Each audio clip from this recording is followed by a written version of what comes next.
Hello and welcome, ladies and gentlemen, to the continuation of the story that is the Middle of the Pack Racing League Racer Champions for 2022. The series that's wrapping up all the racing within the MPRL for this year and asking the most important question of them all. Who is the fastest of our pros? Who is the fastest of our AMs? Who is the champion of champions? And who has the ability to take their racing skill across multiple disciplines and multiple circuits and put the hammer down when they need to most in order to come away with the ultimate prize, which is not monetary but bragging rights. That's right, ladies and gentlemen, this is the series where our drivers are looking to have the ultimate bragging rights over their peers within the MPRL to say that they are the #1 driver for 2022 within the Pro and Am classifications. And well, so far the story has been one of drama. You'll recall last time out, of course, in round number 1, we were in the United States of America at the Watkins Glen International Circuit, racing in the single make Radical SR8 V8 machine, and there we saw with a late safety car, the field was shaken up. There was drama in the Pro class, there was ultimate drama in the Am class,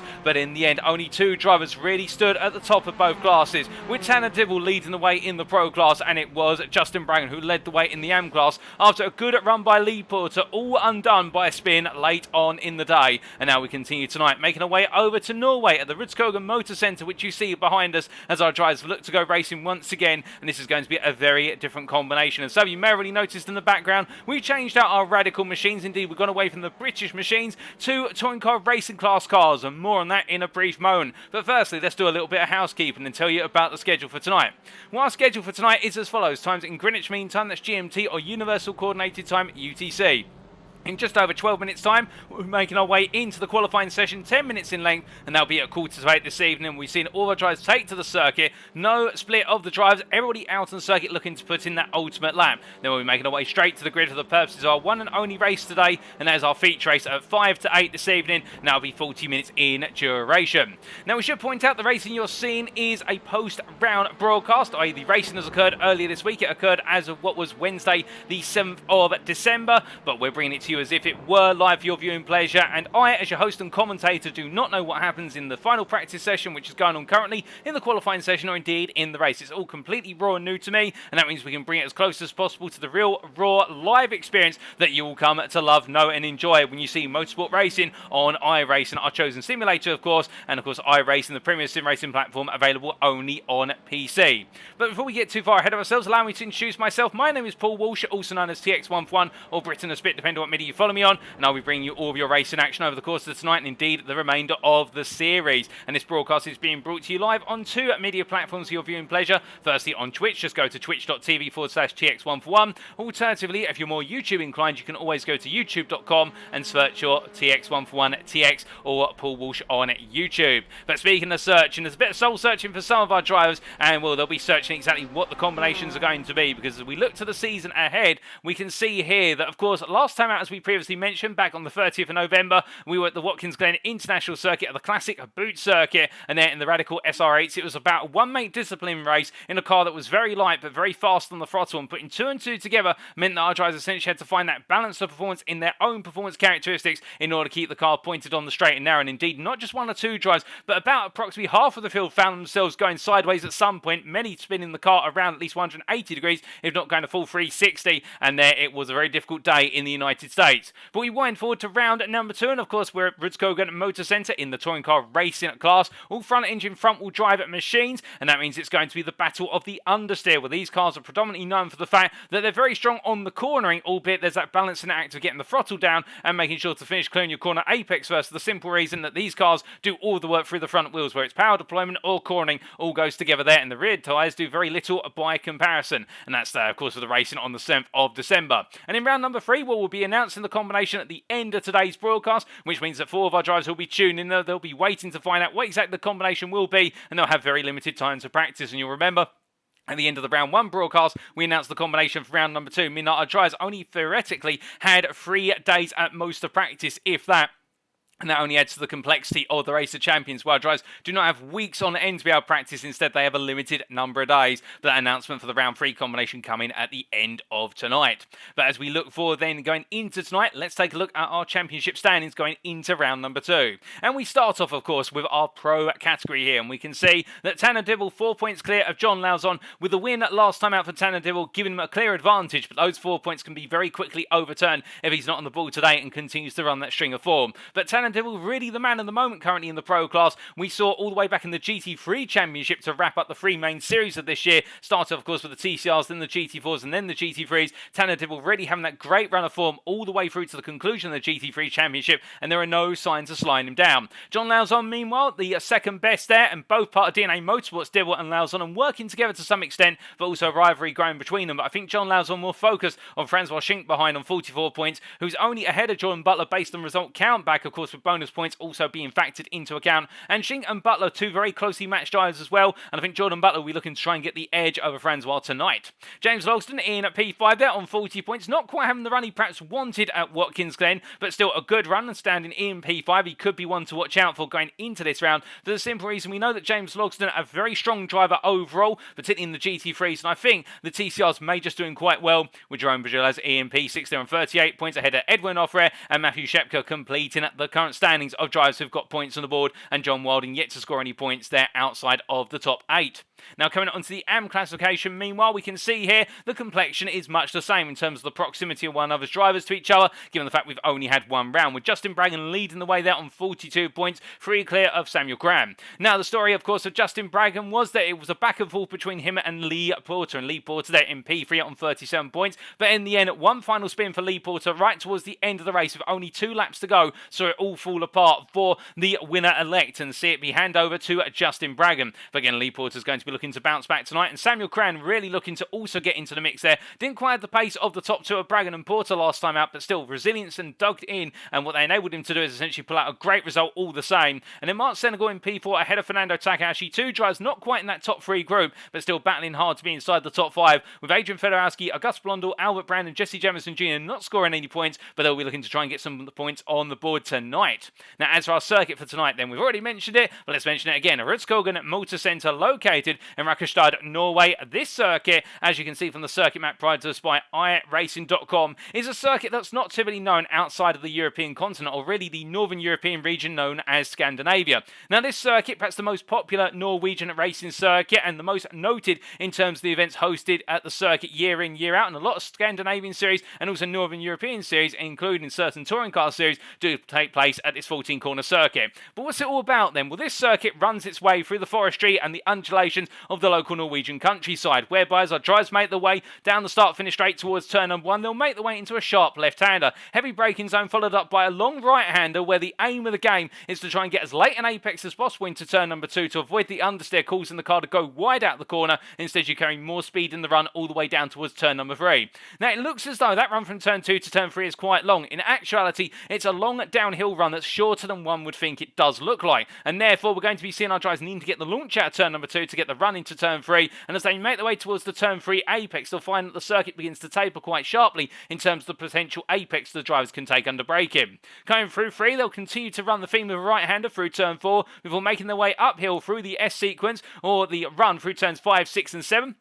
And as they come through the serpentine sequence of those 3 corners, then we find that direction change is the thing that may just happen to catch them out. For as they make their way then into turn number 7, they'll then have to come hard on the brakes into turn number 8, rolling the car all the way downhill and then into the rise coming out of turn number 8, before heading through the Kinkenine and breaking into the downhill hairpin of turn number 10. Albeit the hairpin reaching its bottommost point at the very apex, and they'll make their power way out and uphill through turn number 11 in towards turn number 12. Coming through the left-hand right-angle corner there, turn number 12, then they need to get on the brakes very briefly as they dab their way into turn 14 via 13, and it's all about getting back on the power as soon as possible coming out of 14 to complete the lap and do it all over again. This is a highly technical circuit, and it's not going to be a circuit which our drivers are used to open corners and, well, not having to worry too much about direction change. It's not going to be ideal for those types of drivers, unlike at Watkins Glen, but here it's going to be about the master of the weight transfer on the car and 9 when it's right to get on the power. If you can do that well, you're going to do well at Rudskogen Motorsenter. Now, as for our rules for today, well, let's take you through the rules. They've slightly changed compared to last week, but we haven't highlighted them in red because it is a whole new rule set effectively. Whereby, in terms of setup, our driver shall run the iRacing Sprint setup for tonight. Car fuel loads have been restricted to 28%. Now, there is no item with regards to mandatory pit stops or anything along those lines, so if our drivers do need to come to the pits at any point, that is completely under their own jurisdiction, and they have been given an amount of fuel and a fixed setup to work with. In terms of balance of performance, we are going to be running the standard iRacing balance of performance, albeit with some tweaks, where we'll be seeing out of the 4 cars available, of course, the Honda Civic Type R, the Hyundai Elantra N, the Hyundai Veloster N, and also the Audi RS3. Both of the Hyundais will have 1% power taken out the car and also 1% fuel removed, so they will be starting with 27% fuel, not 28%, and the Audi RS3 shall have 0.25% of its power removed. It sounds tiny, but every little bit of brake horsepower is going to make a difference. Now, in terms of the feature race, the race will start under a grid start procedure, as is the tradition of touring car racing. And with regards to fast repairs, each driver shall have 3 fast repairs available, and the driver shall receive a drive-through penalty if they accumulate 18 or more instant points. There will be an independent steward monitoring the race route, and they'll be monitoring incidents in particular to see if there's a safety car which needs to be deployed, and the safety car may be deployed twice if needed, up to 2 times. Any beyond that, it cannot be deployed again. Now, there will be additional bonus points as well, much like in round number 1, awarded to the AM classes podium finishers. There'll be 3 extra points for first, 2 for second, 1 for third, on top of the bonus points for the fastest lap and also pole position in class in qualifying. But those are all the rules, regulations, and everything in between. But I know what you're all here for. We have to get through the rules and regulations. They enable us to go racing, but you're here for the racing. And let's head back to our pictures here as our drivers get ready to go. And, well, in particular, we see there parked up on the exit of the pit lane in turn number 2. That is DNA Motorsports' Tanner Dibble waiting to go here. And as we do actually try to bring up the manufacturers there on our timing tower, interesting choice, of course, because our drivers today have been told they can bring any car to the circuit as long as it's a touring car racing class machine. And of course, with the 4 car choices we mentioned earlier on in this broadcast, what that effectively means our drivers have had free reign of 4, and will the majority of our drivers opting to go for Hyundais of some description, where it's the Elantra or the Veloster. Meanwhile, we have got a limited number of Honda Civic Type Rs, including Fernando Takahashi, who we see here, the Brazilian, of course, in the number 223, the AM driver, the privateer. He's making his way around in the Japanese machine. And then we also have 1 Audi in the form of Tanner Dibble, who is starting to make his way up to speed now. I think he was just parked there on pit lane exit of the circuit, perhaps doing a little bit of dialing in with the car, perhaps changing a couple of settings within the car or on the steering wheel, but he's making his way on down and around. Now, in terms of our expectations here, as we see John Lauzon making his way on through turn number 13 into 14 for Blue Flag Motorsports in the Hyundai Veloster. What's going to be the go-to car here? Well, on paper, a single lap car, in terms of single lap pace, you're looking at the Hyundai Elantra. Lauzon makes a little bit of a mistake there coming into the pit lane, a scrape with the wall, but the Hyundai Elantra is typically the car that is seen as favourable over a single lap in the touring car racing class. It seems to have that advantage, it's able to switch on quite rapidly and deliver the laps, but the downside of this car is its longevity in the races, in the fact that it does wear its front tyres down very aggressively, particularly on hot circuits compared to its peers. Albeit we haven't got quite a hot circuit temperature today, quite a moderate one by comparison with what we could have here, but again, we are in the very northern end of Europe, so as a result, it's going to be relatively cold for this time of year. As we see Jesse Jemison Jr. from middle of the pack racing, making their way down into turn number 3. That'll be the Elantra's undoing. So therefore, what about in the race? Which car could theoretically be the race car? Well, that would be the Honda Civic Type R, as we see Talk Steer Racing Matt Shepka here making his way through turn number 14. The driver from America making his way on out here. And the reason why we consider the Honda Civic to be the stronger race car is because this car has got a little bit of everything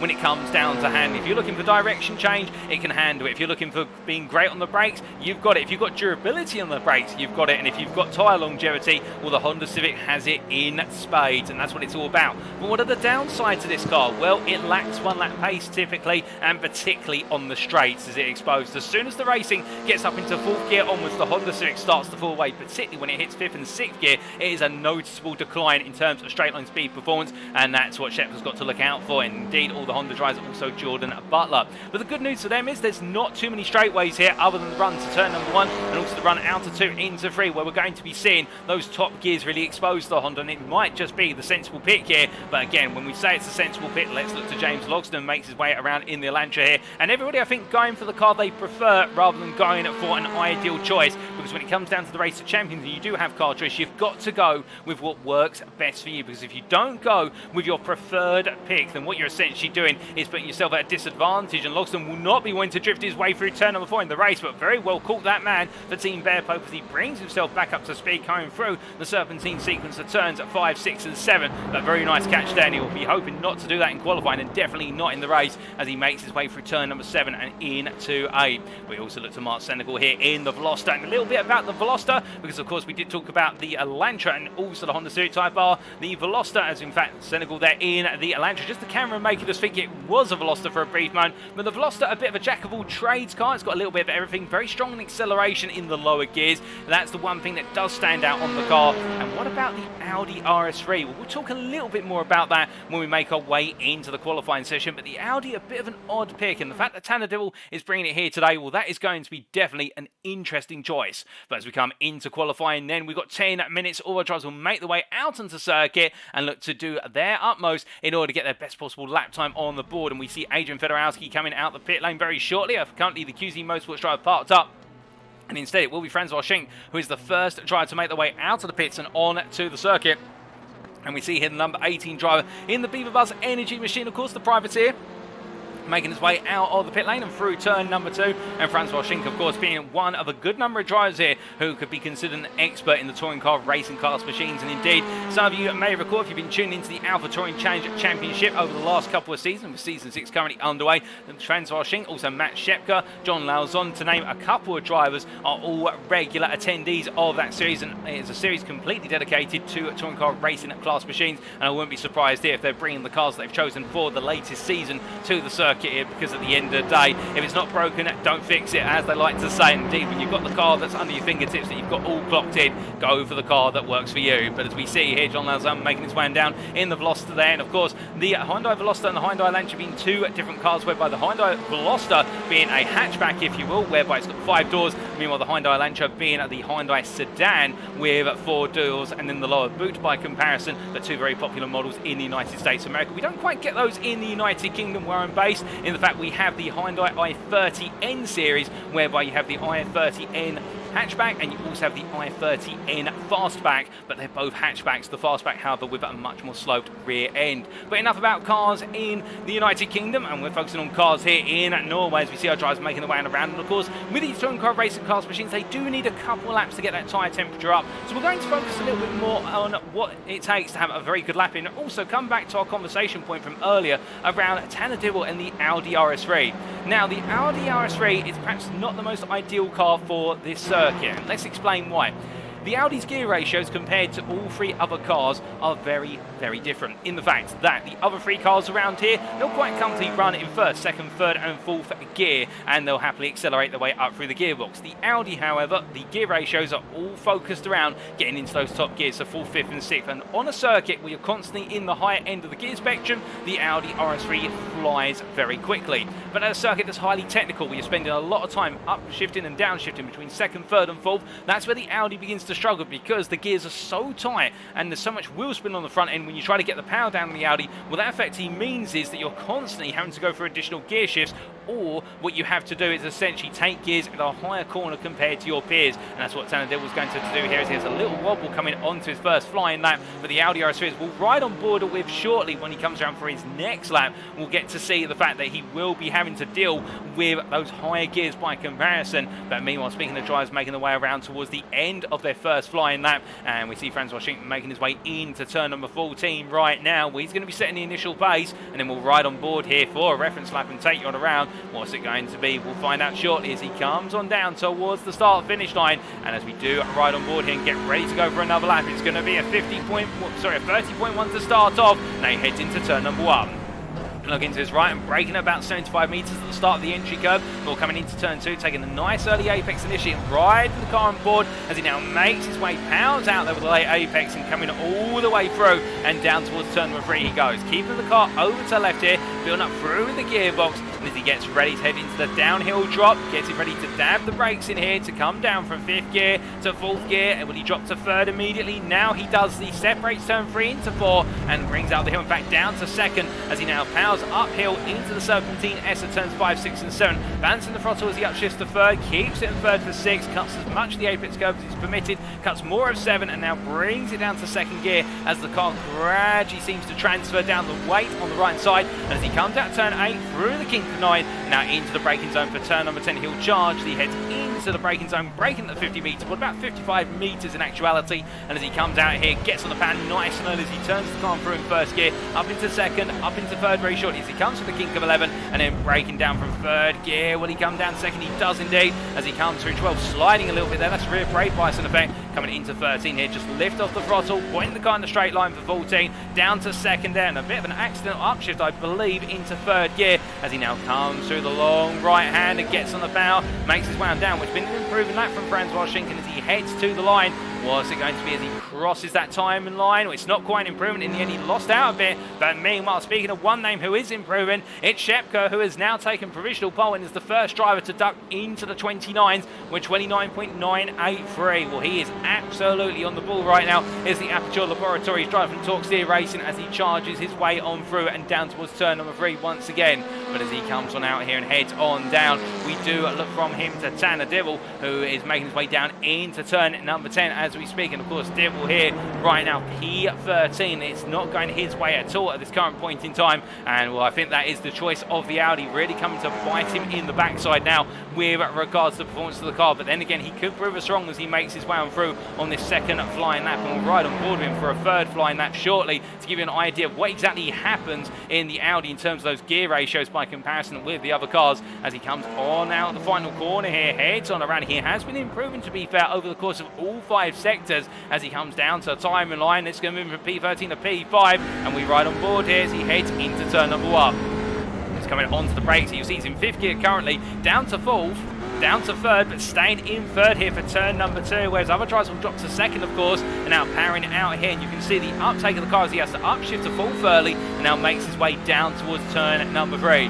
Now it's going to be a balancing act here on the gearbox for the Audi drivers. He makes his way into the trail braking zone for turn 3, using as much width as possible there in order to get a nice straight line into the apex of 3, and now letting the car go a bit deeper, interestingly, compared to Francois Schinken as he powers through 4 and now heads up the hill in 4th gear right now. Just keep that in mind. He is 1 gear high through every corner so far compared to our Lancia reference lap only moments ago. And as he comes through 7 down into 8, drops to 3rd at long last, but running through turn number 8 at 51 miles an hour at the lowest point in terms of speed, and in 3rd gear compared to 2nd for everyone else, as he now makes his way down to the braking zone here for turn number 10. And as he comes on down, bringing it all the way down to 3rd gear, but again not dropping anywhere near 2nd or even 1st as he heads up the hill through 11 into 12 he goes, and onto the brakes here in 4th gear. So a very smooth lap from Dibble, to be fair, as he has been demoted 2 places down to P7, but still he's got plenty in the tank of that, I'm sure, as he comes through turn number 14 here, looks to get the nose arced in, and well, he's been improving once again. So I think Dibble's leaving it to the very last lap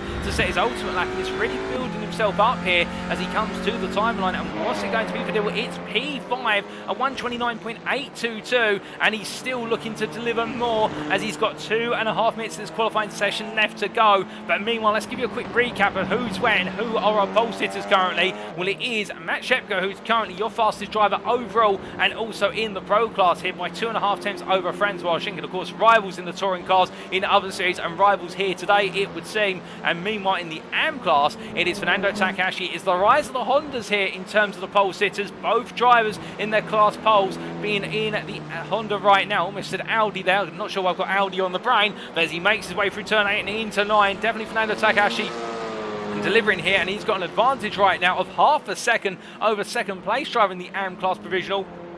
And that is Auguste Blondel here in the Hyundai Veloster as he makes his way through turn number 14. But what is a very interesting split as well is that we've got 6 pros running the top 6, and then we have got 5 of our AMs. Before then we have the pro of John Wilding in P12 and Jordan Butler down in P14. 2 pro drivers who are really out of form. If you're noticing Jason Landry on the board there, well, Jason Landry will be listed, of course, in the fact that he is our independent race steward for today, but he will not be racing or taking part, so we will correct our timings out very shortly as we see our drivers make the way on around here with only a limited period of time to go. Only 1.5 minutes if that, plus they'll have the overtime on the final lap. But the man right now who needs to find that lap time, Justin Braggan, who is really struggling, it would seem, at this point in his qualifying session. And well, if he can't hook it together soon, it is not going to work out well for him, although he does improve to P11 there. So as he makes his way across the line, he does now make it 6 tries all bundled together from P7 to P12, and he'll be continuing to look to see what else he can do as we do update our time tower for you, ladies and gents. We continue to do so, and well, as we do get that driver information up on the board there, well, we are gradually seeing more laps coming, and Shepka there taking what is an even faster provisional pole lap of at 29.1624, and well, Bajula's responding there. Jerome Bajula's leaving it till very late to get himself right up into that front row contention in the Elantra. What is there? A 1:29.19, only 2.5 hundredths of a Jerome Bajula for Matt Shepka as he brings his way around through turn number 2, and he's got one more lap to try and deliver. It is really right now tooth and nail between all of our drivers as they look to get themselves set. And what can Vajulas do on this final lap? Well, I think he's backing it off here. Indeed he is, so this will not be another qualifying lap, so the best he can do is P2. What about other drivers who are making their way around? We've got a couple in the pits. We've got Fernando Takahashi coming around to the line. He has not improved so far in this lap. Can he pull off a miracle final sector? I don't think so. He does not improve his provisional pole time. What about me? Well, Justin Braggan here making his way into turn 14, gets a little slide on there as he tries to bring the car in a lot more speed than it can carry, and as he comes on through the final corner, makes his way to the line. We improved in sector 2 and sector 3, but has that cost him dearly at the very end? It's cost him a little bit, but not enough to upset his lap of 30.391. That puts him P9, P3 in class. We've still got more drivers coming around, including Jerome Bajulas. Well, in fact, no, he's already done and dusted. It is Jordan Butler who makes his way to the line, currently P12, and he finds improvement, but it doesn't move him up anywhere. 30.922 will put him P12 at best, as meanwhile James Logston comes to line. He straight lines his way across here, trying to minimise the run. He improves to 29.251, but it's only P3. It's not enough for the front row, but to be fair, when I say it's only P3 in this field, in the close proximity of the classes here, P3 is still a stellar achievement, as we now see Mark Senegal making his way through 13 into 14 in the Rothmans Hyundai, as he comes on through here, the right hand, of course, a throwback livery to the Porsche 962 Rothmans C-Class machine from Le Mans, and as he comes to the line, what's it going to be? He's currently P13, P6 in the AM class. He improves and he moves up to P11, and that means he's ahead of Adrian Fedorowski. And can Fedorowski respond? No, he comes into the pit lane, so Senegal leaves it to the last minute to make sure that he's not right towards the bottom of the class, and it'll be Jameson who will be the last of our drivers on the field. That is qualifying complete, ladies and gentlemen. Matt Shepka takes pole position overall and in the Pro class, and Fernando Takahashi takes pole position in the AM class. We now wait and get ready to go to the grid for the purposes of our own one and only feature race on the schedule.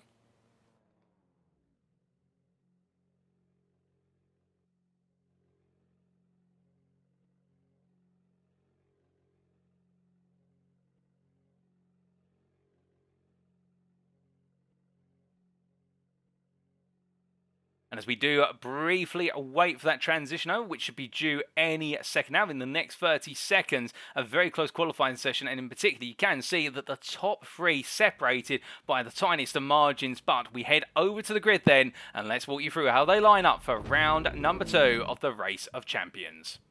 So taking pole position here today, Matt Shepka from Torque Steer Racing, taking pole position by only 2 hundredths over Jerome Bajulas. James Logston and Francois Schink, the 2 pros behind the 2 front pros, line up P3 at P4, only separated there by 2 attempts, but the top 3 separated by under a tenth. John Lauzon at P5, joined by Tanner Dibble at P6, and then we have on the full throw our AM pole sitter Fernando Takahashi taking pole position in the end by 2 attempts over Lee Porter, who looking to come back strong today. He'll definitely dig deep if he wants to pull off a major result. Justin Braggan and Nicolas Blondor line up on the 5th row, with Mark Senegal and Adrian Fedorowski on the 6th row, and looking at behind them, Jordan Butler and John Wilding, the 2 pro drivers there, line up P13, P14 on the 7th row, and Jesse Jamison Jr., last but not least, on row number 8, starts P15 for middle of the pack racing. But to be fair, as we saw at Watkins Glen, it's not about how you start, it's about how you keep consistent all the way to the finish. And as we look to the field here, we'll be very shortly going racing, but indeed time ticking down for our drivers, and who will get get the run here today off the line. Matt Shepka, of course, you would expect perhaps will have the advantage into turn number 1. He is on that inside line, and it is going to be a short run on down as we look on board the cockpit here. He just waits to go racing right now, but with 40 seconds left to go on the countdown sequence here, the Talk Steer Racing driver will only be focusing about one thing, and that is getting his launch off the line. But as we look further down the field to Fernando Takahashi, of course, here he has got the Anfield pretty much packed in behind him, excluding Jesse Jamieson Jr., who's a couple of further places back, and that means it's going to be 6 AM drivers all looking to crusade and bring themselves together into turn number 1, and under the concertina effect, can Fernando Takahashi exploit it to get the break in the run down towards turn at number 3, where he might be able to start to pull away. And further back, of course, Jordan Butler and John Wilding line up together on where's that 7th row. They'll be looking to try and fight the way through the field as quickly as possible. But as we look up to the front of the field here, it's time for us to go racing. We'll await the lights.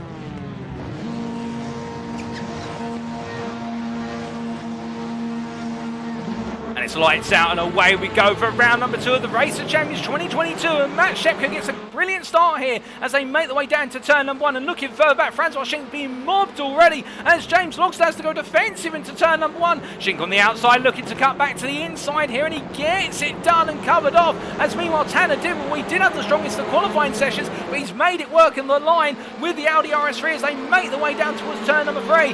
Meanwhile, elsewhere, Gus Blondell has found his way ahead of Fernando Takahashi into the AM lead as they come on down the hill, but we look to Tanner Dibble here as he battles on the inside versus John Lauzon. Lauzon backs out, I think quite sensibly looking for the cutback run through 4 up into the Serpentine, but as he makes his way through the corner here, Dibble gets it planted and holds Lauzon at bay as they make the way on through turn number 5. Meanwhile, further back, Justin Bragan here, he's already under pressure from Jordan Butler, who right now continues to try and hound him and gain places overall, but not in class as the Pro Drive tries to cut his way up the field. Mark Senegal, meanwhile, battling with Lee Porter. He's got clear of Lee Porter for the time, as Lee Porter now being harassed from behind by John Wilding, as John Wilding having a very gradual start and going a bit deep there, coming out of turn 8. Adrian Fedorowski here under a bit of pressure from Jesse Jamieson Jr., who looks to go around the outside. Can he get it done into the hairpin here? Fedorowski backs off a little bit, I think waiting for later in the race, and now he's got low tyre temperature at the moment, but Jamieson Jr. just about keeps it within track limits as they make the way through turn at number 11 and into 12 here. Onto the anchors they go, and Jamieson Jr. getting a very sweet move done there. Took multiple corners to finish it off, but still determination and grit showing true.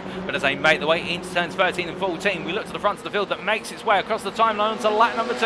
It's Matt Shepka who leads then after 1 lap of race, and ahead of Jerome Bajulaz in P2, followed by Francois Schenk P3. James Logsdon P4. Meanwhile, he's at the back of the lead field as they begin to break their way away from P5 driver Tanner Dibble here, after gaining 1 place off the start. Now tries to hold John Lauzon behind who's P6. Now Gus Blondell is your AM leader in at P7. The privateer then the 204 machine getting the jump of Fernando Takahashi into turn number 1, and as they come on down towards turn number 3, once again Takahashi P8, followed by Justin Bragan P9 as he finds himself a little bit further back by comparison. Jordan Butler in P10 as they make the way down in towards turn number 3, and then Mark Senegal in at P11. Outside the top 10, but best of the rest there with Lee Porter just behind, but Jordan Butler having a lock up there under braking, and let's go send him wide and deep, and he'll lose the place to Mark Senegal as he drops to P11 overall, and Lee Porter will look to try and get close and capitalise on this, and as he runs in P12, followed by John Wilding P13, and then Jesse Jamieson Jr. in P14, Adrian Fedorowski in at P15 as they make the way on through the Serpentine and up into turn 7 once again. But of course, with 40 minutes of racing here, and with front tyre degradation being so high and hard on these cars, our drivers have got to worry about the fact they may just strip the life off the tyres as they continue to go on if they push them too hard out from the outset. And well, speaking of pushing hard here, John Lauzon has found his way past James Logsdon off camera as they make the way into turn number 12, and Lauzon now will have to go a little bit defensive here because Logsdon's not going to take that kindly, I would imagine, and will look to try and come back as soon as possible as they make the way through turns 13 and 14. And we bring the battle box up in the bottom right hand corner of your screen so you can keep track of who's fighting whom as they make the way out the corner and come down towards turn 1 once again. And as they do, well, meanwhile, up front, we have to look to the front of the field. It's Jerome Bajulaz versus Matt Shepka. Shepka on the inside, Bajulaz on the outside, and Bajulaz goes for the move round the outside to inside, and Shepka there, a poor run out of 14, has been swamped by Bajulaz. Now Francois Schenk is trying to go on the offensive as well as they make the way down the hill in towards turn number 3. As they come down, it's the battle of the Elantras versus the Civic Type R as they get ready to battle on the brakes here, and I don't think Shepka's got a response. Meanwhile, Logsdon by comparison looks up the inside versus Lauzon, but in turn, straight line swings the corners, Lauzon slides, as does Tanner Dibble. Oh goodness me, they're all sliding through here. Gus Blondell gets it wrong, and Fernando Takahashi comes on through with Tanner Dibble just behind him there as he rejoins, but it's drama at turn 4 as now Justin Braggan looks to try and seize the opportunities to go on the offensive versus Gus Blondell as they head through turn 7 into 8. He can't quite find it at the moment and he has to wait and stay there for the time being as they come through 8 and up towards 10 they go, but we ride on board here with Justin Braggan as he continues to think about potential opportunity to go on the offensive. We just saw Tanner Dibble up the inside of Fernando Takahashi into turn number 10, and I believe Dibble has made that move stick for overall position P6, not for class position, what them being a pro and am respectively. As we ride on board here watching our two AM drivers battle, we're on board with Justin Braggan here, currently P3 in the AM class, P9 overall, and that's Gus Blondell P2 in the AM class just ahead as they make their way through 13 into 14. And you can see how Braggan does seem to have a little bit of an advantage under braking here into these direction change braking zones. He comes out the corner.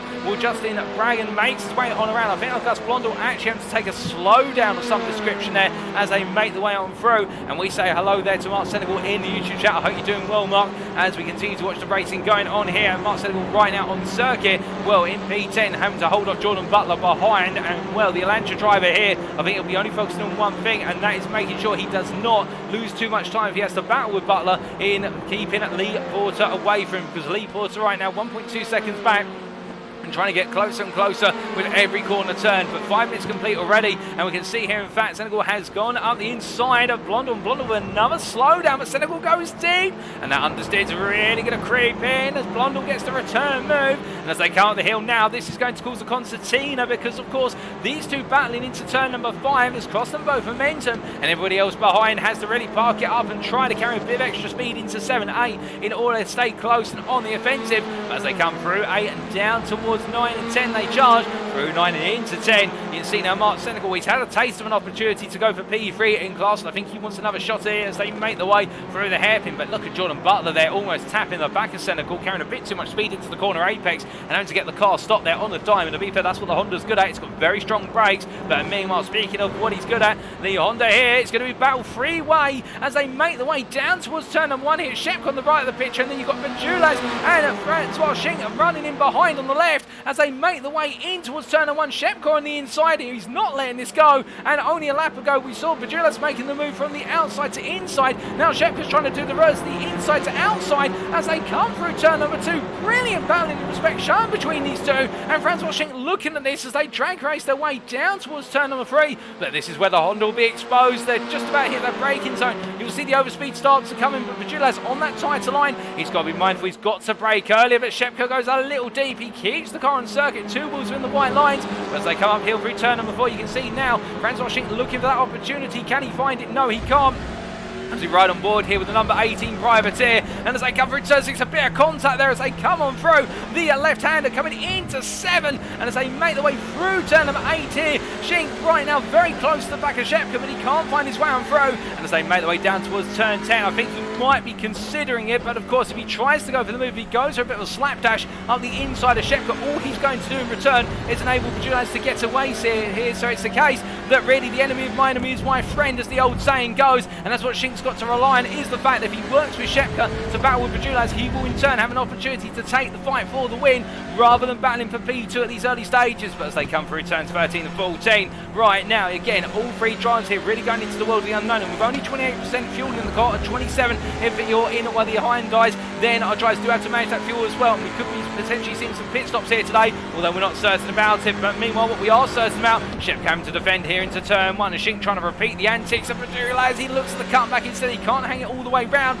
But as they come on through the left-right sequence here, staying nose to tail still, and indeed if you're a big fan of Super Touring cars back in the 1990s, you may be getting a feel this is very similar here, and that's what these guys go for in the touring car racing class machines, and we absolutely love it as they head their way down into turn at number 3. But as they roll the way on down the round right now, looking a little bit further back here to John Lauzon, who continues to chase after James Logsdon, and these two are a bit of an impasse at the moment in terms of neither one's really gaining on the top 3, but neither are they breaking away from one another. They seem to have stabilised with their respective laps, with Lauzon on that last lap setting a 30.39, James Logsdon meanwhile 31.2501 there. There's a little bit of a sting in the tail, perhaps was a mistake from Logsdon by comparison, but John Lauzon in fact winning the fastest laps of all of our pro class drivers, with the fastest man on circuit right now, as we do have to excuse our fault there, as for Adrian Fedorowski Oh goodness me, he's decided to take quite a distant tour through turns 3 into 4. I wonder if there's a bit of a brake lock up there into turn 3, and the hot balls machine is definitely coming hot for QZ at Motorsports, and he's got it a bit wrong, but thankfully not into the wall there, so he's just had a little bit of a bruise to the tyres,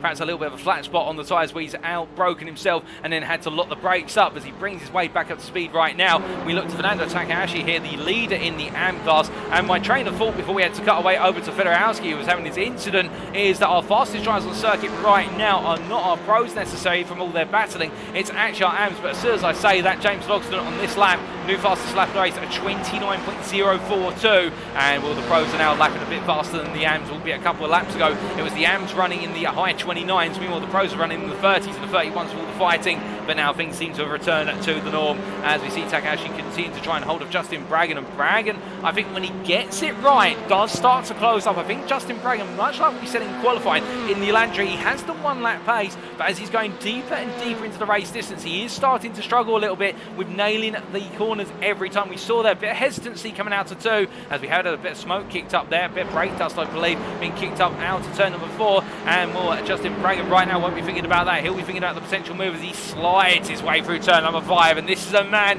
who's in the hunt as he comes through 7 and down into 8 he rolls, and so close to almost reach out and touch the rear ring of Fernando Takahashi's Honda as the Elantra driver right now continues to press on, and that Hyundai is looking very fast indeed as he makes his way onto the brakes. As he comes up through the right hand, and we do look to Mark Senegal a bit further behind, who has found his way past Auguste Blondel, who I believe has had another slowdown, because we have not had any word of Auguste Blondel having an off track anywhere, so I think it might be where he's picked up a slowdown for cutting a curve that has not registered as an off track on our automated system, but Senegal getting ahead as they come through 9 and 10, and meanwhile Jerome Bajula, oh my goodness, and Jerome Bajula's pointing the wrong way. Well, we're not quite sure how that's happened, but that's not gone right at all, as he's brought the car off circuit and is now turning it around, but Francois Schink is now your leader as a result of whatever's happened there at the final corner. We can't get you a replay of that, unfortunately, due to the fact we're looking at an iRacing replay vault. It's one of the limitations of the technology, but Jerome Bajulas has jumped to the pit lane, so whatever's happened, there's been a nasty whack to the car. We're just trying to see if there's any damage on either Schink or Shepkin's cars here. That might give us an indication of what had happened. We've had our first drivers had to go to the pits. In fact, it is a retirement for Jerome Bajulas 11 minutes into the race, and that's very unfortunate, but a nasty knock, and now it's a two-way fight in the lead as they make their way through turns 5, 6 and 7 again. Well, I think we've got a bit more drama here as Justin Braggan has had a moment at turn 3. He rejoins there on the apex of 4, and everyone creeps around the outside, and I think Jordan Butler there tries to also do it as well, but the pro driver can't pick his way round the stricken AM driver, who gets himself back up to speed. And now we have Mark Senegal, who is P2 in the AM class here, P7 overall, and keeping his head down. Fernando Takahashi is 5 seconds up the road. I think Takahashi at this point is just focusing on one thing, and that's breaking off into the distance and leaving them all behind. But I think for Mark Senegal now, his attention has got to be on the fact that he finds himself in a position where he's going to be under major pressure from Blondel and Braggan behind. But if he can hold on to this, it's going to be huge points, taking him into the final round in a week's time. But as they make the way through turn 12 into 13, Senegal right now doing everything he can just to extract the time in the car as he makes his way into 14. We've had a new fastest sector 4, so the last portion of the lap being set by Francois Schink, your race leader. Schink and Shepka have both set personal best, albeit Schink pulling 2 tenths over Shepka on that last lap up front. And as we see our drivers making their way across the line here, Senegal the fastest of the group right now, but I think Blondel, Braggan and Butler all having mistakes in that previous lap, and Senegal not by comparison. And we'll have to wait to see how they shape up come the end of the next lap, where they should all theoretically have a bit of a cleaner lap. As they make their way out to turn number 2, you can see Auguste Blondel there just about taking all the width. Oh, goodness me, what on earth has happened to Mark Senegal there, going straight on and into the gravel? Well, that was a bit unexpected there. He looked absolutely fine coming out of turn 2, but Auguste Blondel has brought his way up to what is at turn 3 and brought himself into P2 in the AM class as he makes his way through turn 4. And we've got an off-track there from Justin Braggan, where it's definitely all kicking off here now in the battle for P2 in the AM class. Drivers getting it wrong left, right and centre as they make their way on up the hill. Jordan Butler a bit further behind, and you've got Lee Ward here, who's now starting to bring his way onto the back of this battling group, with John Wilding even further back here. And the pro driver right now has had a difficult start to his day for DNA Motorsports as he makes his way down through turn number 8. And if I'm not mistaken there, based on the livery he's running, also the logo on the side of the car, that's a Gran Turismo inspired livery. I wonder if he's doing a little bit of a tribute to the legendary pace car from Gran Turismo 4. I had to ask him about that after today's race. But meanwhile, focusing on the here and now, Mark Senegal battling hard with Justin Bragg, also Butler, but in particular Jordan Butler there, who Senegal gets back ahead of in the run to 12. And Butler, I think, wanting to get close. It is definitely getting a little bit personal now. There's a bit of contact between the two drivers, and I think for Jordan Butler, he just wants to clear these AMs. But the problem is, of course, there's no rules to say the AMs can't battle with the pros. And here it's all about bragging rights, of course. And once they're not going to take one another off the circuit, I think if an AM driver can keep a pro behind them for a long period of time, that does give him a little bit of bragging rights down in the paddock afterwards. And I think for Jordan Butler, he's got to think about trying to pick his way past Mark Senegal and pressure him into a mistake. And speaking of mistakes, well, that's the one thing that race leader Francois Schinck right now is not making, with his previous lap being a personal best at 29.08, only what is 400ths of the best lap of the race so far, set by P3 driver James Logsdon, which was a 29.04. And as they make the way through turn 9 and down towards 10, we can see here Shepka not falling away too rapidly, but he is gradually losing a little bit of time lap after lap here as he comes through turn number 10 and up towards 11 and 12 he rolls. But as he comes charging down into the braking zone for 12, I wonder if Shepka's doing a bit of protection work here on the tyres, because as we said earlier, the Elantra very aggressive on its tyres, meanwhile the Honda a lot more protective of its tyres by default, and perhaps Shepka's trying to play the long game here and think about the latter 20 minutes of the race rather than the early 20 minutes, because they've all been stuck in the fight, with Bajulas, of course, unfortunately retired on the 11th minute. But as we see our drivers make the way out here, Shepka going a little bit wide. He's got to be careful of off tracks there. As we got James Logsdon running in P3. He is breaking away from John Lauzon. And interestingly for James Logsdon, as he sets a 29.6, he's 2 tenths off of the pace of Schinck and Shepka. But he is now starting to pour a couple of attempts a lap over John Lauzon and Tanner Dibble, who run behind as Lauzon drifts his way there in through turn number 1 and into 2. And they've lost the drive, running a lot of rear brake bias. And to be fair, all of our drivers will be running a rearward brake bias on the car. What is the brake bias for those who are uninitiated? Well, the brake bias determines how much braking is done by the front brakes versus the rear brakes, and of course less bias you have is typically more towards the rear, more bias you have is more towards the front. So a lot of our drivers will be running quite a low brake bias and getting the braking to be shifted towards the rear as Tanner Devil goes deep there, just carrying the car forward and avoiding a brake lockup by lifting off the brakes and letting the car roll now. But of course he can't afford to keep doing that, because if he does, he'll pick up track limit penalties and could be at risk of a drive through later on in the race. And also if he runs a bit too wide, he'll get an automated slowdown to serve, which is not convenient at all, because those are very painful and have to be served typically within 30 seconds unless my memory is mistaken. But as he makes his way down right now, all of our drivers, as we're saying only moments ago, will be running rearward brake biases because of the fact these cars are very front end driven, in the fact they've got all the way towards the front tyres do all the work under brake, and the car will understeer. I want straight line on rather than turn into a corner. So the idea is you use a rearward brake bias to lift up that rear end and rotate the rear under braking into the corner, and that gives you the cornering capabilities in the touring car racing cars machine. And then when you try and get the power down, of course it's the front tyres that do the grip on power and exit in order to carry the speed out of the corner. But as we do look from Tanner Dibble here to Justin Bragg, continues to chase after Auguste Blondel, and of course these two now starting to break away a little bit from Mark Senegals. We have a new fastest lap of the race, a 28.99 for Matt Shepka. So we've seen our first 28 of the day under race conditions right now. But Justin Bragg here, our folks, he chases down what is that Auguste Blondel in front as they make their way down into the braking zone for turn number 1. And as they make their way into left-right combination, I can see a little bit of a face on Auguste Blondel's bonnet there. Not quite sure who that is. I think that is meant to be a tribute to Haas Racing, as in the American Formula 1 racing team, and I believe that may be Gunther Steiner on the front of the car and indeed the side of the car. Well, I'm not going to repeat some of the expletives that Gunther Steiner has used over his career in the Haas F1 team management role, but I can definitely tell you they're perhaps one of the most down-to-earth team managers in the Formula 1 paddock in this modern era, but quite a few swear words in there as well. But speaking of swear words right now, there won't be from Adrian Fedorowski, who's found his way past Jesse Jameson Jr. as he moves his way up to P13, with Jameson Jr. having a brief mistake only moments ago and falling back, and Fedorowski now moving up into P13 overall. That's P6 in the AM class here as he tries to get a bit closer to John Wilding, who's 11 seconds up the road by comparison. As he heads on up through the left here, turns 5, 6 and 7. These two right now, I think, focusing on doing what they can and potentially picking up pieces later in the race. And of course they may just be hoping for a safety car to arrive at some point. But we haven't really had any moments right now that could be contentious towards the safety car. And of course the safety car won't be deployed unless there is a major incident. We're not going to suddenly see a safety car come out just for the sole purpose of bunching up the field, as that would not really be conducive to the racing environment. But as Shink makes his way out of turn number 2 here, of course, he will be hoping there is no safety car, given the fact he has earned his way into lead. He still does have Shepka for company, and therefore he only really wants this battle to be between the two of them rather than any more belligerence, and that way it gives him a bit of breathing room. Conversely, of course, I think what James Logsdon would love to have right now is a safety car, for the simple reason I think he's got the pace to be within touching distance, and he needs just simply to have one opportunity to go on the offensive versus Shepka and Shink, and he may be able to find a way on through. His average pace is approximately 2/10 slower compared to Shepka per lap, and about 3/10 slower compared to Shink per lap, but still Logsdon able to break away from John Lauzon by comparison, and also he may be having to do some protection work with regards to those front tyres on the Elantra right now, given the fact the Elantra will wear into those tyres quite aggressively. And to be fair, Logsdon very strong on tyre management. We saw that in the GT3 League earlier this year, where he was very calm and collected on the tyres and making sure not to take too much life out of them.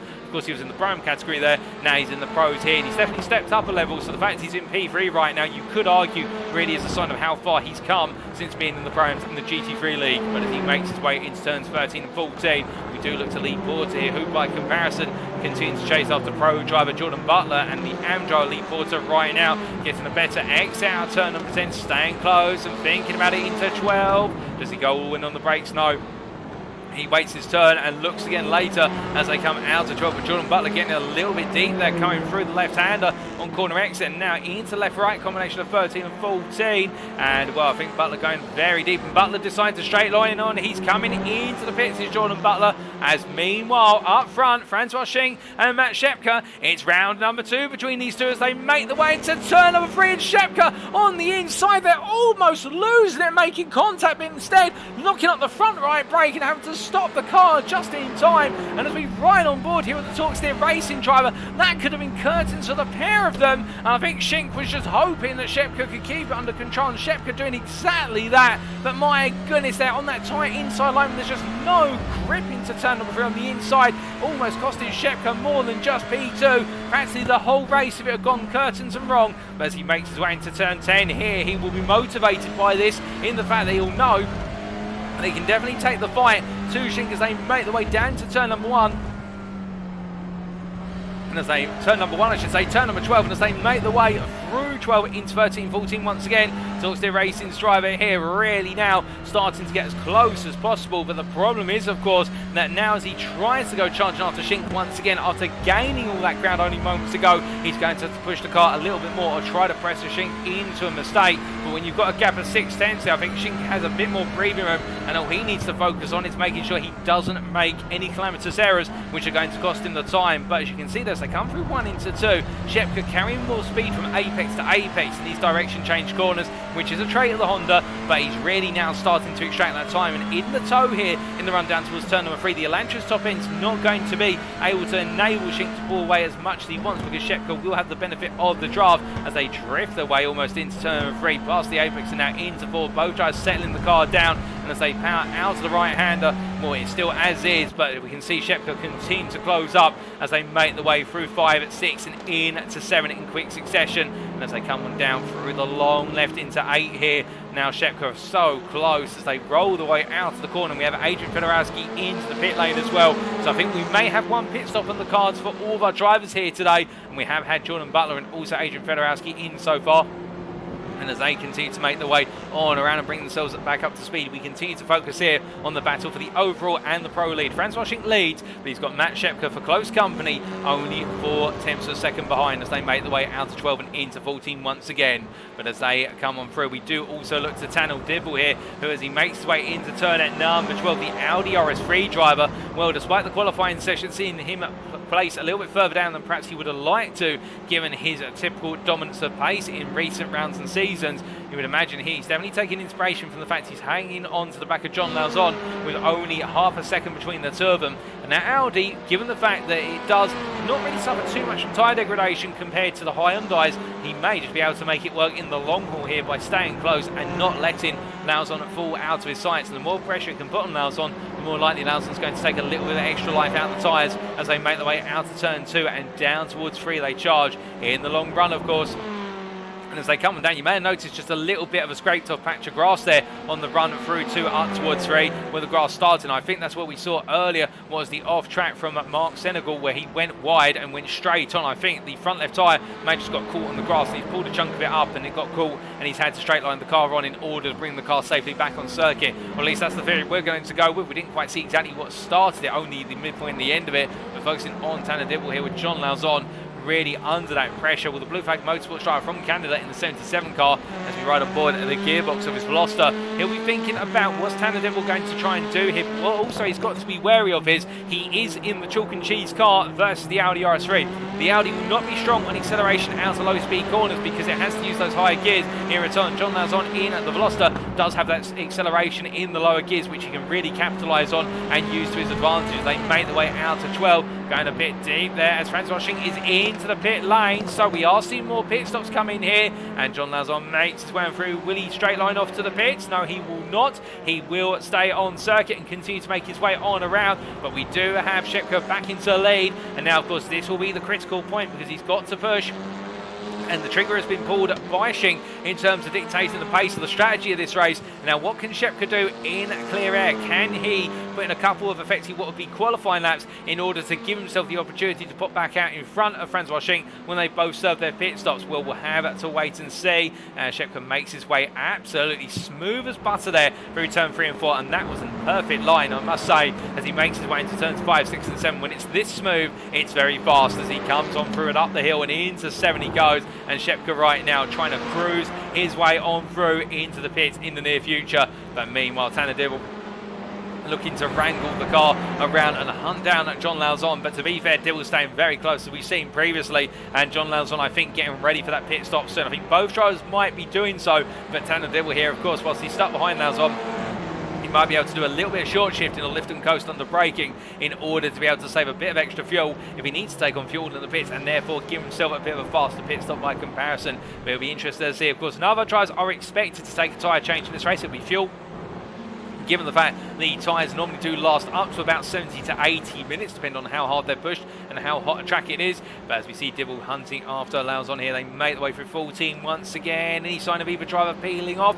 No sign at all as Jameson makes his way out of the pit lane. Meanwhile, Jesse Jameson Jr. taking that one pit stop now, a lap down effectively on the field. As we can see Lauzon there doing a little bit of a bob and weave on the start finish straight and definitely feeling the pressure of Dibble, who is getting closer and closer with every lap. It's only a couple of hundreds, but still it's more than nothing as they make the way through turn number 2 once again through the right-hander. And John Lauzon right now, he's not even taking the full width for the exit 2. That's how much pressure he's under. And we've got Auguste Blondel and also Mark Senegal into the pits. So we are seeing more pit stops. So I look out my commentary box window, but our attention here on the camera is focused on the battle for P3 overall. And in the AM class, as Lauzon loses the rear and he almost goes round. And Tanner Dibble's going to look for the opportunity here as they make the way up the hill through turn number 5, 6 and up into 7 they go. Now who's going to come out on top here as they emerge into left-hander at 7? Well, I think Lauzon's got the defensive line as they come on down and around, and Dibble not able to capitalise as they come through 8 and head towards turn number 10.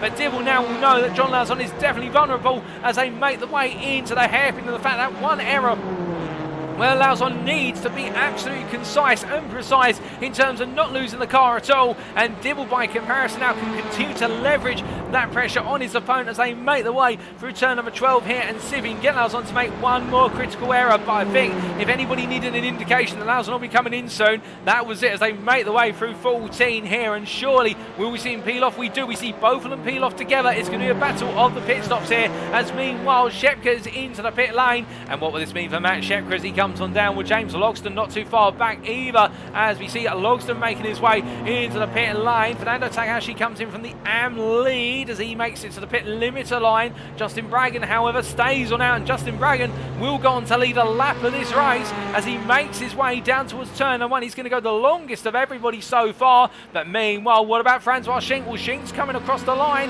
Shepka's already left his pit box and is making his way on out. And as we look to the blimp camera, there is Shepka coming out of the pit lane, and Francois Schink as he comes through turn number 1. Well, Shepka's going to start bringing himself back up to speed, but Shepka's nowhere near close to be on the fight right now. And in fact, Shepka has come up behind Lee Portush yet to take his pit stop, but the gap between Francois Schink and Shepka has opened up from what was at the start of the pits window, it was half a second. That gap has opened up to 3 seconds almost, albeit it's stabilising at 2.8 as they make the way on this lap, which is lap number 19 under race conditions. But Shepka going a bit deep there, I think now, with a little bit of coldness coming into the tyres, we've been stationary for a brief period of time, plus also seeing how big that gap is, and Francois Schink absolutely pumping in laps to left, right and centre on his outlap and also the laps after it. Well, Shepka definitely now has got a lot of work cut out for him. But meanwhile, we see John Lauzon continue to hold off Tanner Dibble as they make the way through turns 5, 6 and 7. Into 8 they go, but Lauzon goes a little bit deep. And as they come through the corner here, Tanner Dibble looking for the move. It's side by side, and as we ride on board here, well, very shortly you'll see John Lauzon and Neres on the right here pictures. They come into the braking zone. No change at the moment other than they're really starting to put one another under major pressure. And in the pit lane, well, there was a change of place in the pits. It was Dibble who got ahead of John Lauzon coming out of the pit lane, but John Lauzon quickly found himself back ahead in the run through turns 3 and 4. And now as we continue to watch the story playing out here, Dibble continues to have to try and muscle his way past the Veloster that never seems to want to let go. And for them, they're battling for P4 in the Pro Class, but it feels as though I think for them, they're battling for the win of this race in terms of proving a point to one another as they make their way down towards turn number 1. And once again, but we are now almost at 30 minutes completed this race, 10 minutes still to go after this, and the battling continues as they make the way on through. Meanwhile, Lee Porter's had to jump to the pits, and we've just had it from Lee Porter as we do try to see the car, and there it is, saying, and the curse continues in the Twitch chat, caught the grass on my in-lap, and that's very unfortunate for you, Lee, in terms of the fact you do seem to have a run of bad luck at the moment, and hopefully you can break the duck in round number 3 next time. And we've also had a bit of clarification from Mark Senegal as he makes his way into turn number 1 and 2 in the YouTube chat, saying that he did put the front left on the grass and made a silly mistake when we talked about earlier Senegal being off circuit coming out to this corner, and we caught him when he was trying to make his way back onto the circuit, albeit having to do a little bit of rallycross to do so before he rejoined out of safety and almost lost the whole car in the process. Well, that would have been absolutely tantamount to disaster. And speaking of disaster, Gus Blondell has just jumped to the pit lane. We just saw the aftermath there at turn number 3. I think the car just straight lined on into the wall. We didn't quite see exactly what happened, but that's very unfortunate for Blondell. But meanwhile, as we look up towards our leader right now, Francois Schink, where everything's happening very shortly and quickly, and unfortunately we can't go back and take a look at what exactly has happened, but Lee Porter leaving the pit lane, so he will continue this race, albeit in a lap down effectively, or almost on a good number of his peers.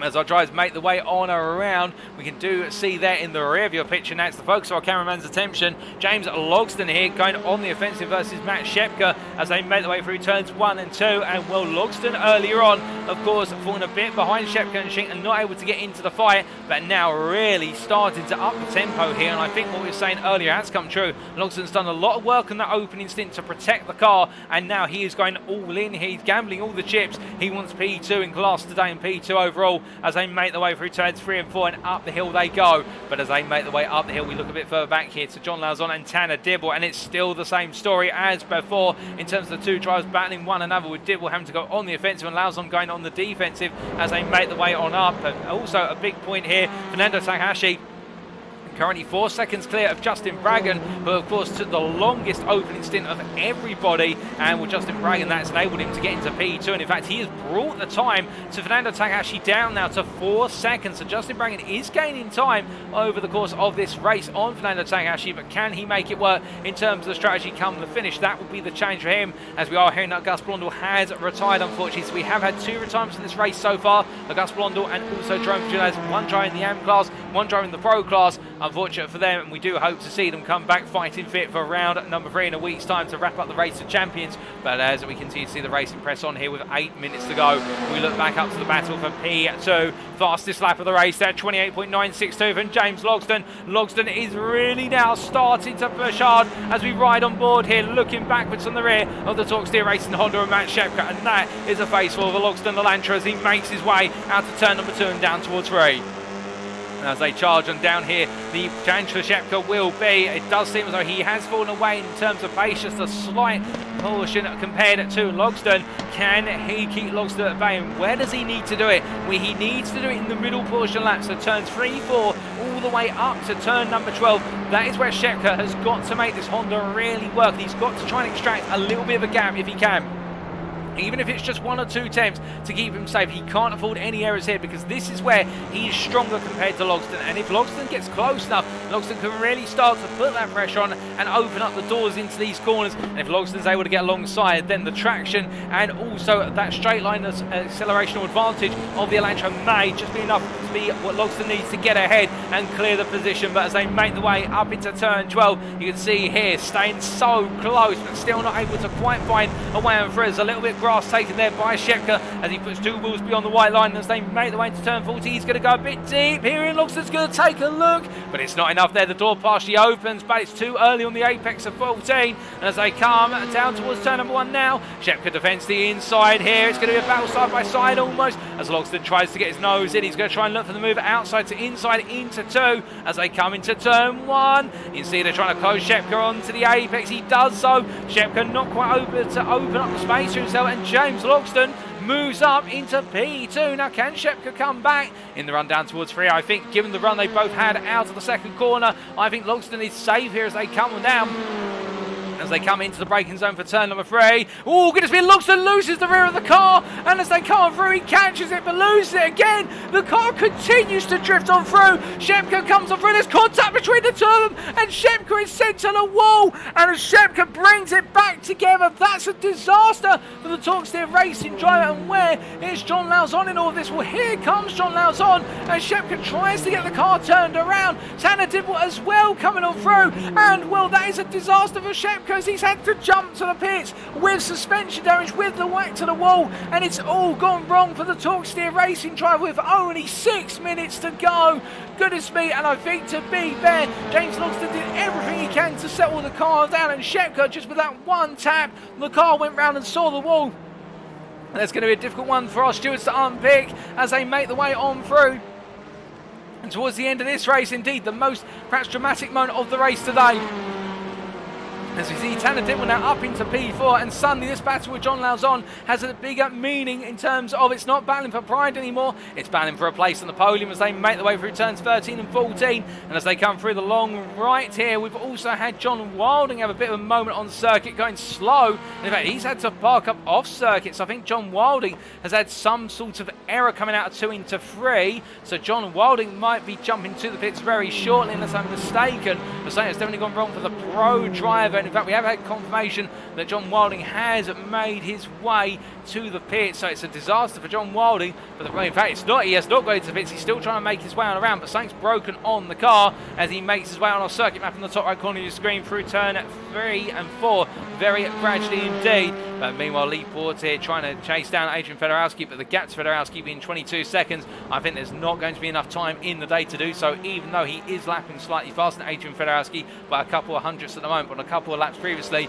by a couple of attempts. So really now the major battle for the remainder of this race is the battle for P3 overall and in the pro class here between John Lauzon and Tanner Dibble as they make the way out of turn turn 8 and down towards 10. I think John Lauzon now actually looking a bit more settled here as they come on through the hairpin this time. He's been looking a bit unsettled over the last few laps, but now with time remaining counting down, and also I think Tanner Dibble may have just taken a bit out of the tyres of the car in order to try and go on the offensive. Well, I think Dibble has taken too much out of the car, unless he's saving up for a big bang right on the final lap where he'll try and get as close as possible on the penultimate lap, much closer than the 8 attempts he's currently running, and then throw everything he's got at it in order to try and bring home the result. Well, we'll have to wait and see here, but as they cross the line this time around, Lauzon at 30.2, meanwhile Tanner Dibble at 30.2, but Dibble at 400 slower by comparison. I think it is going the way of John Lauzon.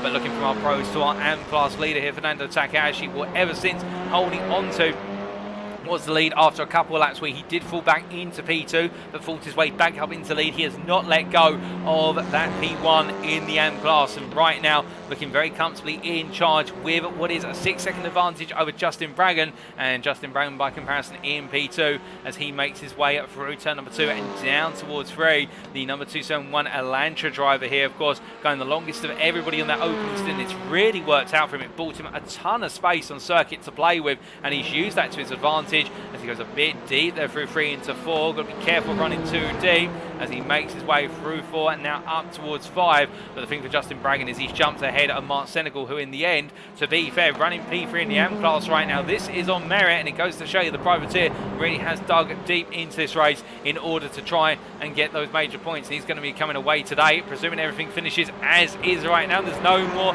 twists in the tail all the way to the finish line with 2 minutes to go. Of course, it's not over until you take the checker flag. Mark Senegal will be picking up a podium here today, and it's a well-deserved one at that, as he makes his way through 9 and down into 10.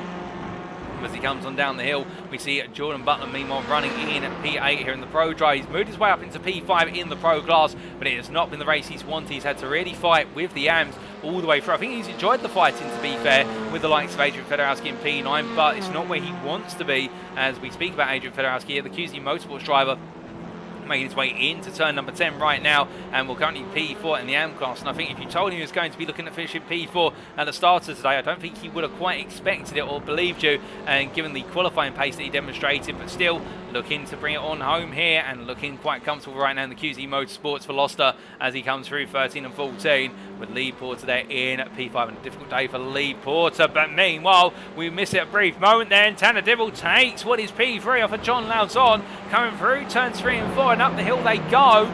Well, that was a little bit blindsided. I think John Lauzon actually had a bit of an error there at turns 3 and 4. We'll take a look back at that at the very end of today if we do get the opportunity to do so. But Dibble right now moves up to P3 with not long to go, as our race leader is making his way through turn 14 right now. And Francois Schenk, with that in mind, will be taking us on to what will be a 27th and final lap shortly. But as we ride on board with John Lauzon here, well, the Veloster driver right now, he feels as though he still wants that P3 because the attitude's there, and we're very happy to see it as he tries to go for the hunt here to bring home that final spot on the Pro podium. As they break their way into turn 14, both drivers going a bit deep there, will try and get that late apex, but also I think trying to battle with the front tyre wear of the car as they make the way on out. And indeed now, as the clock's about to strike 40 minutes, we will be on to our final 27th lap as our two drivers here make the way on. And who's it going to be who finishes P3 overall today? Will it be Tanner Dibble, who lies in front there in the Audi RS3, or will it be who will ride on board with John Lauzon from Blue Flag Motorsports, who right now in the Veloster, the Canadian, definitely thinking he's deserved the P3, but he's made one error and it's cost him very dearly as they head on down towards turn number 3.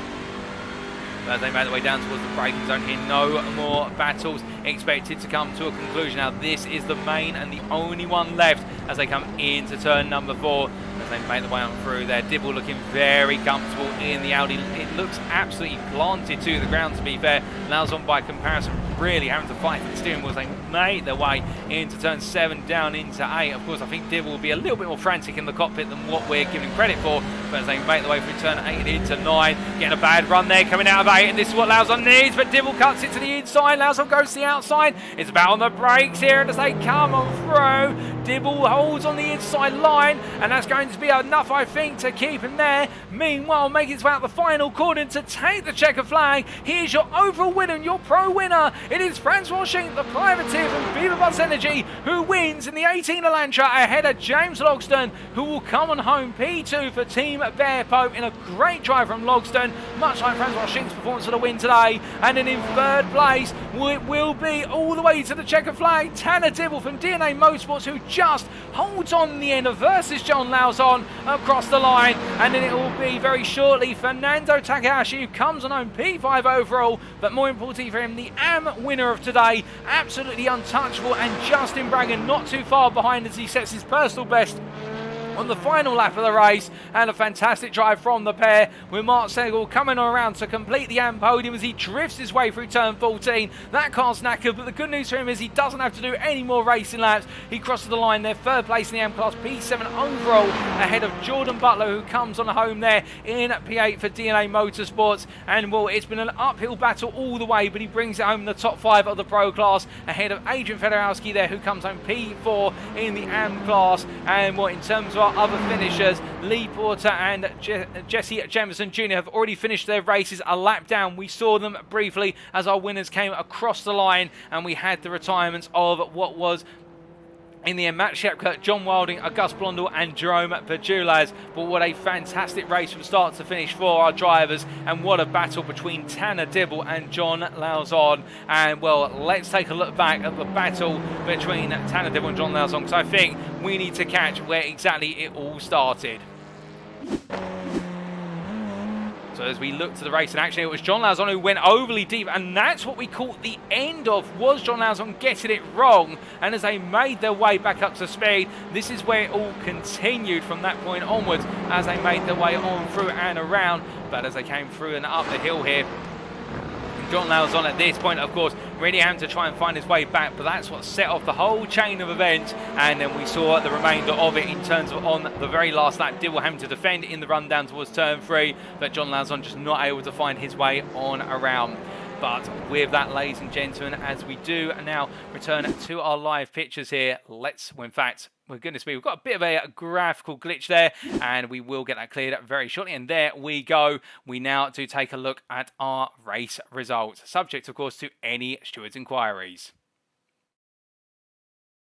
Well, as we do have our race results come on in, here they are, and we can see that with regards to round number 2's Race of Champions then for 2022, it was at the middle of the pack Racing League's round to remember. I think if the Watkins Glen round was to set the tone, today we've seen it taken up a notch, there's no doubt about that. But Francois Schinck, your winner in the end by 11.5 seconds over James Logston, with Tanner Dibble rounding off the top 3 overall and in the pro classification. John Lauzon there in P4 for Blue Flag Motorsports, missing out in the hunt for P3 by one mistake. As we see there in the YouTube chat, John Lauzon saying, still kicking myself, haha, indeed, it was a difficult one. And when you've been holding on for so long and holding off that pressure, well, when you make a minor mistake like that, it does make you want to kick yourself ever more. Fernando Takahashi, P5 there, your AM winner. A great drive from the AM drive, no question about it. And whilst not quite on the pace of the top 4 here today, still holding on all the way to the finish. But interestingly there, Justin Braggan, P6, second place in the AM class, and in the end only finishing 3.5 seconds off of Fernando Takahashi. I wonder, in fact, more towards 4 seconds off, we should say. But point besides, I have to wonder, if we had a few more laps, would Justin Braggan have been within fighting distance of Fernando Takahashi, given that the gap when he emerged from the pits was 8 seconds, and he brought it down very rapidly indeed. Mark Senegal at P7 there, the privateer completing the AM podium ahead of Jordan Butler, Adrian Fedorowski and Lee Porter, who rounds off the overall top 10, and then Jesse Jameson Jr. best the rest in P11, finishing a lap down ahead of our retirees, Matt Shepka, John Wilding, Auguste Blondel and Jerome Berjulas.